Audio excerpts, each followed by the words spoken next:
అసలు ఆశ్చర్యం. ఎందుకంటే మేము కూడా మంత్రిగా పనిచేసిన వాడిని, నేను కూడా ఒక ముఖ్యమైన శాఖలకి మంత్రిగా ఉన్న రోజు వాళ్ళు ఇచ్చిన హామీలు చూస్తే ఆ ర్యాంకులు చూస్తే ఏంటంటే ఆ ర్యాంకులు ఫైల్స్ క్లియరెన్స్ సంబంధించి ర్యాంకులు అంట. దాంట్లో లోకేష్ గారికి 8వ ర్యాంకు, పవన్ కళ్యాణ్ గారికి డిప్యూటీ సీఎం గారికి 10వ ర్యాంకు, ముఖ్యమంత్రి గారికి 6వ ర్యాంకు వచ్చినాయి. ఫైనాన్స్ మినిస్టర్ గారికి 24వ ర్యాంక్ వచ్చింది. మైనార్టీ వెల్ఫేర్ మినిస్టర్ గారికి 1వ ర్యాంక్ వచ్చింది. ఎస్, ఇప్పుడు ఈ ర్యాంకులు ఇచ్చినప్పుడు ఆశ్చర్యం ఏంటంటే కొన్ని పెద్ద శాఖలు ఉంటాయి, ఆ శాఖలకి రోజు వందలాది ఫైల్స్ వస్తుంటాయి. కొన్ని చిన్న శాఖలు ఉంటాయి, ఆ శాఖలకి నెంబర్ ఆఫ్ ఫైల్స్ తక్కువ ఉంటాయి. వీళ్ళందరినీ ఒకటే ఘాటను కట్టి చూపించడంలో అర్థం ఏంటి? ఇప్పుడు ఎడ్యుకేషను, లేకపోతే ఫైనాన్సో, పంచాయతీరాజ్, ఇవన్నీ పెద్ద శాఖలు, ఎక్కువ ఫైల్స్ వస్తాయి రోజు. అగ్రికల్చరు, ఇవన్నీ అలా చూసుకున్నప్పుడు ఇందులో ఏంటంటే సీనియర్లు అనుకున్న వాళ్ళు, కీలకంగా మంత్రులుగా పనిచేస్తున్న వాళ్ళు అందరూ కింద ఉన్నారు.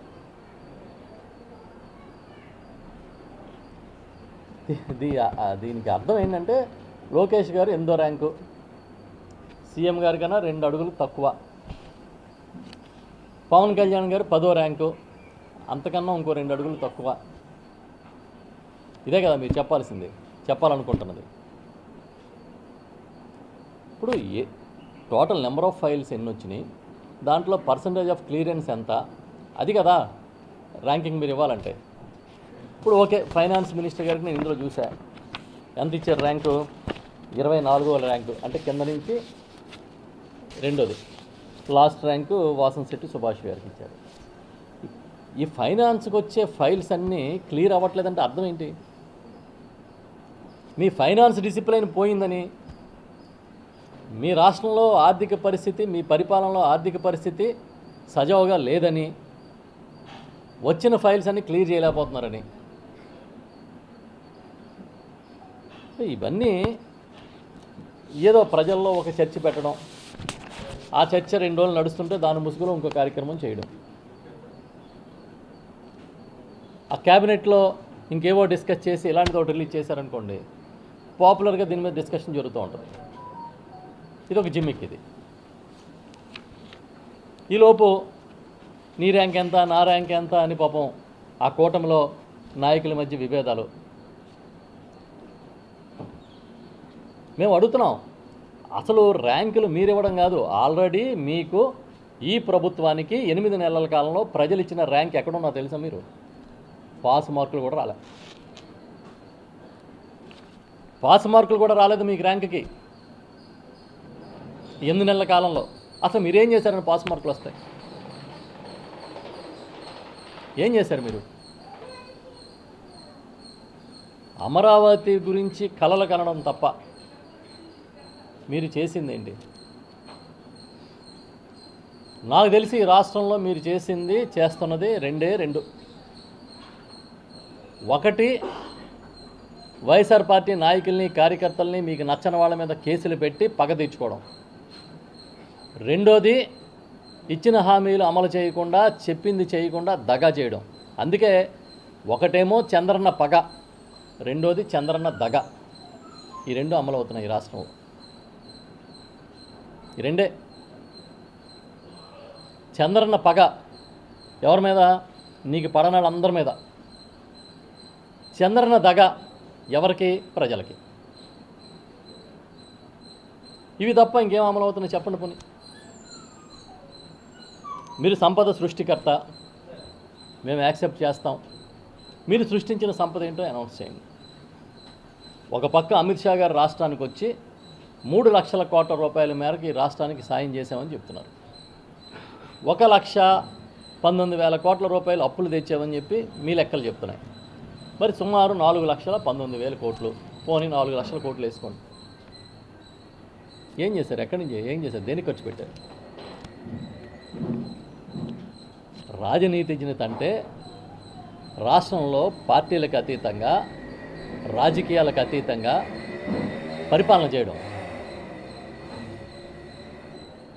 మంచి చెడు నిక్కచ్చిగా చెప్పగలిగి ఉండడం. ఇవాళ అటు శ్రీకాకుళం మొదలుకొని ఇటు రాయలసీమలో అనంతపురం దాకా ఎంత దుర్మార్గంగా ఉంది.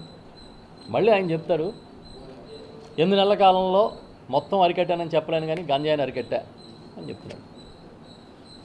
అదే డిప్యూటీ సీఎం గారు పిఠాపురం సభలో మా నియోజకవర్గంలో గంజాయి విపరీతంగా జరుగుతోంది, పోలీసులు విఫలమవుతున్నారని చెప్పారు. శాంతి భద్రతలు అద్భుతంగా ఉన్నాయని ప్రభుత్వం చెప్తోంది. శాంతి భద్రతలు ఫెయిల్ అయిపోయినాయని అదే ప్రభుత్వంలోని భాగస్వాములు చెప్తున్నారు. మహిళలకి రక్షణ ఇవ్వడం మా బాధ్యత అని చెప్తూనే ఎవడైనా మహిళల జోలికి వస్తే తోలు తీస్తానని చంద్రబాబు నాయుడు గారు స్టేట్మెంట్లు ఇస్తున్నారు. కానీ ఎక్కువ రోజులు అసలు ఎక్కువ కాదు, ఈ మధ్యకాలంలో జరిగినవి ఈ మహిళల మీద దాడులు, లేకపోతే ఈ కూటమి ప్రభుత్వం వచ్చిన తర్వాత వాళ్ళ పరిస్థితి ఏంటని చూస్తే ఏ స్థాయికి వచ్చిందంటే ఈ జనవరి నుంచి నా దగ్గర చాలా సంఘటనలు ఉన్నాయి. ఈ 20 రోజుల్లో జరిగిన సంఘటనలు చూస్తే బాలికని గర్భవతిని చేసిన టీడీపీ కార్యకర్త శ్రీకాకుళం జిల్లా ఆముదాల వలస, కృష్ణా జిల్లా గుడివాడ రైలుపేటలో చిన్నారి మీద 5 ఏళ్ల చిన్నారి మీద లైంగిక దాడి, అనకాపల్లి జిల్లా యలమంచిలి ఏటుకొప్పాకలో టీడీపీ వార్డు సభ్యురాలి కుమారుడు 8వ తరగతి చదువుతున్నాడు, ఇంటి సమీపంలో ఆడుకున్న బాలిక మీద లైంగిక దాడి, బిస్కెట్ లాస్ట్ చూపి 8 ఏళ్ల చిన్నారి మీద అఘాయిత్యం. ఇలా చదువుతూ ఉంటే ఇవన్నీ సంఘటనలే. అంతెందుకు, మీ ప్రభుత్వం వచ్చిన తర్వాత ఇవాళకి శవాల ఆచూకీ, మృతదేహాల ఆచూకీ లభ్యం కాని కేసులు ఎన్ని చెప్పండి మీరు. మహిళల మీద, చిన్నారుల మీద అత్యాచారాలు జరుగుతున్నాయి కదా. అరికట్టడానికి మీరు తీసుకున్న అతి గొప్ప చర్యలు ఏంటి చెప్పండి. జగన్మోహన్ రెడ్డి గారి మీద కోపంతో దిశ చట్టాన్ని తీసుకొస్తే ఆ చట్టం కేంద్రంలో పాస్ కాకపోయినా ఇక్కడ దాన్ని అమలు చేస్తూ ఉంటే ఆ స్ఫూర్తిని దిశ యాప్ తీసుకొచ్చి ఎవరైనా ఫోన్లో చిన్న మెసేజ్ ఇస్తే పోలీసులు సకాలంలో తక్షణమే అక్కడికి అటెండ్ అయ్యే విధానం తీసుకొస్తే ఎత్తి పడేశారు రాజకీయాల కోణంలో చూసి. మీరు ఏం చేస్తున్నారు? మిమ్మల్ని ఎవడో అడగకూడదు, అడిగితే కేసులు పెడతాం, విధ్వంసం సృష్టిస్తాం, సోషల్ మీడియాలో వెంటాడి వేధిస్తాం. ఇవాళ సోషల్ మీడియా గురించి ఆయన చెప్తా ఉన్నారు, సోషల్ మీడియాలో వేధింపుల గురించి. మీకు గుర్తుంటే ఎన్నికల ముందు గుడివాడలోనో ఎక్కడో ఆ బాపట్ల ఆ ప్రాంతంలోనో ఒక మహిళ తనకి పట్టా వచ్చిందని ఆనందంతో టీవీలతో మాట్లాడితే ఆ అమ్మాయిని ట్రోల్ చేస్తే ఆత్మహత్య చేసుకుని చనిపోయింది. అంత దుర్మార్గమైన ట్రోల్స్ చేస్తారు వీళ్ళు.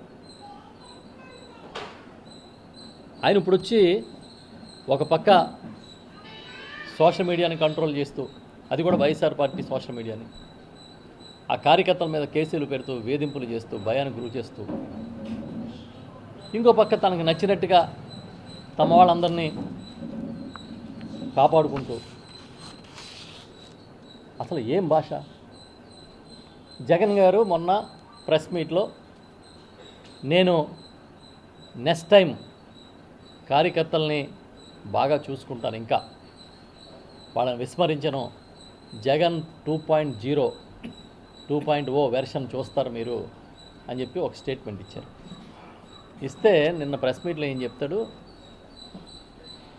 ఆ 2.0 వెర్షన్ అంటే జనం ఇంకా భయభ్రాంతులు అయిపోతున్నారు, ఆ భయభ్రాంతుల్లో తప్పులు చేస్తారు ఇంకా అన్నాడు. ఎవరు? మీరు. జగన్ గారు మళ్ళీ వస్తానన్న ఒక్క మాటకే మీరు కంగారు పడిపోతున్నారు. రాకుండా ఎక్కడ పోతాడు? ఈ రాష్ట్రంలో ఖచ్చితంగా జగన్మోహన్ రెడ్డి గారు అనేది ఒక శక్తి. మీరు 3 పార్టీలు కలిసి వచ్చాయి, ఆయన ఒక్కడే సింగిల్గా వచ్చారు. మీ ఎన్నో అబద్ధాలు, కట్టుకథలను మీరు ప్రచారం చేస్తే దాన్ని ఎదుర్కోలేకపోయాం తప్ప ప్రజలకి సేవ చేసే విషయంలో, ప్రజలకి మంచి చేసే విషయంలో ఏ రోజు జగన్మోహన్ రెడ్డి గారు తప్పు చేయలేదని గుండెల మీద చేసుకుని చెప్తాం. ఏ రోజు మేం చేసిన తప్పల్లా మీరు సృష్టించి వదిలిన కట్టుకథలను ఎదుర్కోలేకపోవడం, మీరు సృష్టించి వదిలిన అబద్ధాలని, ఫేక్ ప్రచారాలని ఎదుర్కోలేకపోవడం. 15 రోజులు ఎన్నికలు ఉన్నాయనగా జగన్ వస్తే మొత్తం మీ భూములు లాక్కుంటాడు అని ఒక పెద్ద ప్రచారం పెట్టారు. భూములు లాక్కుంటారా? మరి ఇప్పుడు మీరు రీసర్వే చేస్తున్నారు కదా, మీరు చేస్తే ఒప్పు ఎలా అవుతుంది? జగన్మోహన్ రెడ్డి గారు చేస్తే తప్పు ఎలా అవుతుంది? స్మార్ట్ మీటర్లు బిగిస్తే ఉరితాళ్ళు అన్నారు, ఇప్పుడు స్మార్ట్ మీటర్లు బిగిస్తున్నారు. వీటిని ఏమంటారు? వీటిని? అంటే మీకున్న శక్తి మాకు లేని శక్తి ఒక్కటే, మీడియా. మీ అదృష్టమే ఎల్లో మీడియా, మీ రాజకీయ గమనమే మీడియా. ఎవడన్నా నోరెత్తితే ఏదో రకంగా వ్యక్తిత్వ హననం చేయడం, వాళ్ళ మీద బురద జల్లి వదిలేయడం. ఈ లోపల ఏదైనా పెద్ద ఇష్యూ వస్తుంది, ప్రజల్లో వ్యతిరేకత వస్తుంది అనుకుంటే తిరుపతి లడ్డు అనో లేకపోతే మరొకటనో డైవర్షన్ చేయడం. ఏ ఎండకా గొడుగు పట్టే నాయకుడు, ఏ గూటిపాట అక్కడ పాడే నాయకుడు, ఏ రోటి దగ్గర ఆ పాట పాడే నాయకుడు నిన్న మళ్ళీ కేజ్రీవాల్ ఓడిపోయిన వెంటనే ఒక్కసారిగా కేజ్రీవాల్ పనికిరాని వ్యక్తిగా, మోడీ దేశానికి ప్రపంచానికి దిక్కని అసలు కొత్త రాగం బ్రహ్మాండంగా పాట పాడుతూ ఉన్నాడు ఆయన. మాకు అర్థమవుతుంది. మేము చెప్పేది ఏంటంటే, మీరు నెమ్మదిగా ప్రజల మైండ్ సెట్ చేస్తున్నారు. ఈ పథకాలు, మీరు ఇచ్చిన హామీల్ని నెమ్మదిగా గాలికి వదిలేసే కార్యక్రమం చేస్తున్నారు. ప్రజల్ని మోసం చేస్తాం అనేదాన్ని మీరు వాళ్ళ మైండ్స్లోకి ఇంజెక్ట్ చేస్తున్నారు. మరి బటన్లు నొక్కడానికి పనికిరావు, ఉచితాలు పనికిరావు అన్నప్పుడు మీరు ఇచ్చిన ఉచిత హామీలు కథ ఏంటి అని అడగరా ఇప్పుడు జనం?